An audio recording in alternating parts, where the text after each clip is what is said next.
So if you saw my other video, I showed you this tool head here, which is my gauge pin down here, my powder without the funnel obviously hooked up, and obviously my seating die. I thought I would show you how I do my resizing on the Dillon. And again, this is for long range precision shooting.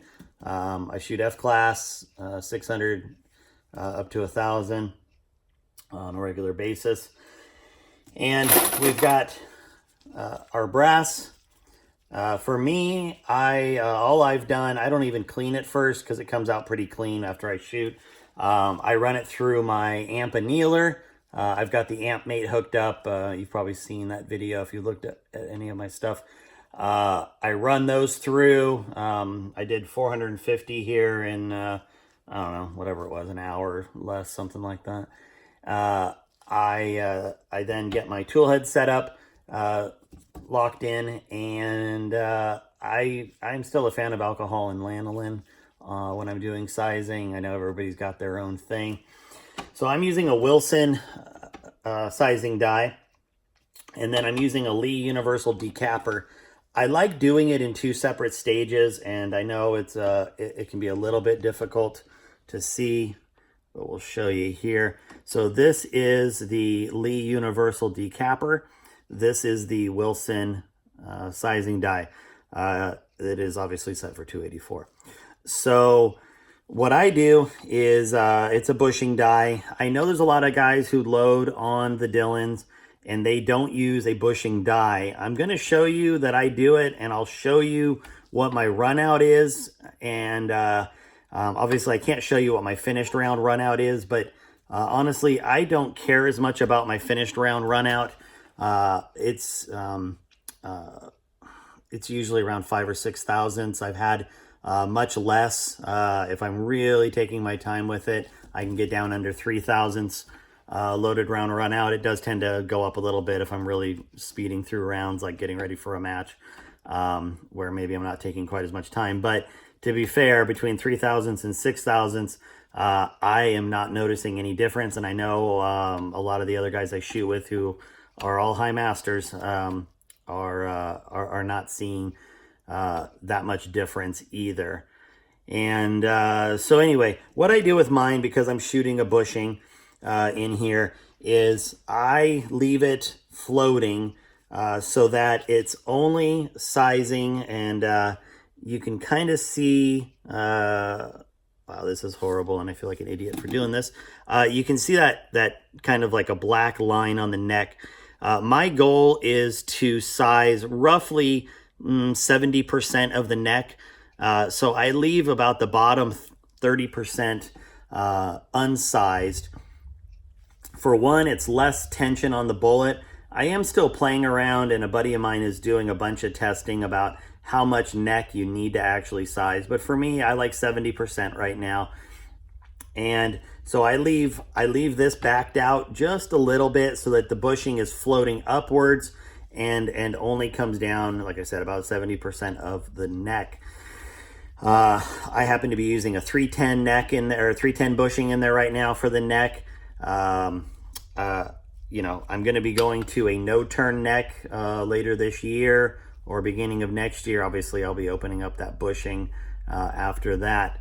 But once I have that set, you can see that, again, I'm in a free-floated die ring setup. So this is movable, it wobbles, and I know that freaks people out, but once you start using it, you will come to really love how that works. I don't really need to, but I do have the decapping die in a free floating ring just because I can. Anyway, so that's all set up there. Let me come back around on the side just a little bit. And, you know, for me, I just like having the decapping separate because decapping can be a dirty procedure. Even though most everything is going down out the bottom of the Dillon, you know, there's always going to be little remnants that are left behind. And for me, I don't want those getting picked up in this process anywhere.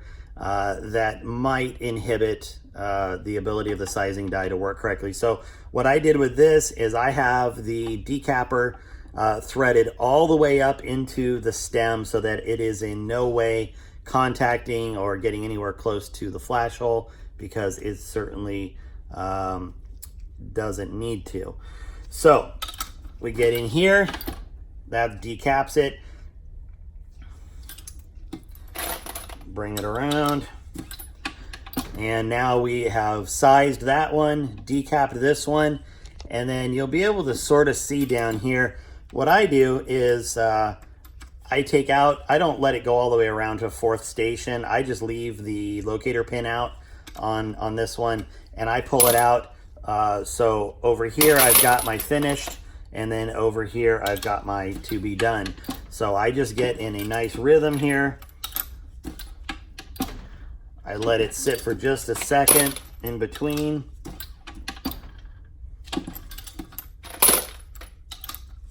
And this is it.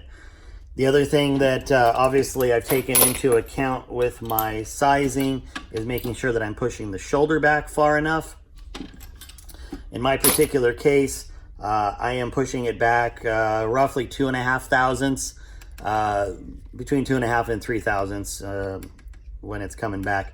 That's where I like to have it. I know some guys are a little bit less, some guys go a little bit more. For me, I find that that works really well. So again, it's threaded in so that it's pushing the shoulder back. I use the good old Hornady shoulder gauges there, and that's what works for me. So let me do a couple more of these, and then I will show you what my runout is looking like. So if we come down here, you will see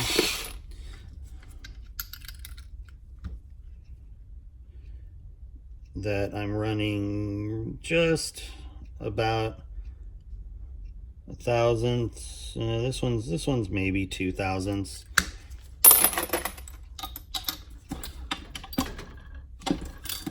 Let's see what this one is. I'm at a weird angle here. Let me just make sure everything's squared up. Okay.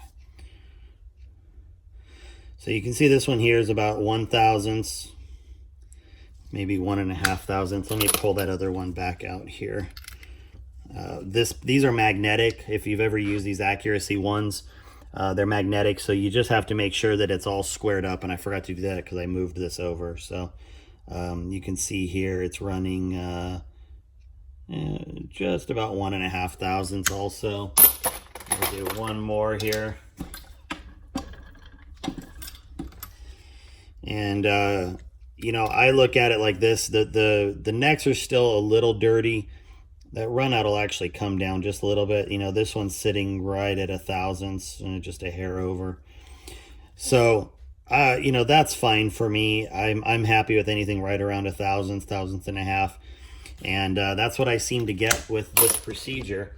So again, just really nice and simple.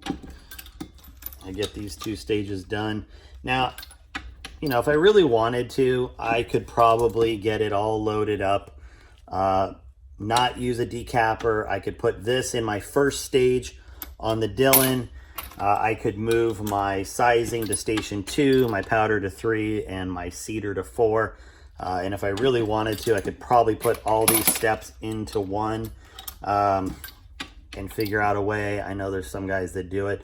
For me, I like having the sizing and decapping on its own block that I can control here. And it just gives me some better control. So anyway, that's how I do it, and that's what works for me. So well, let me know if you have any questions.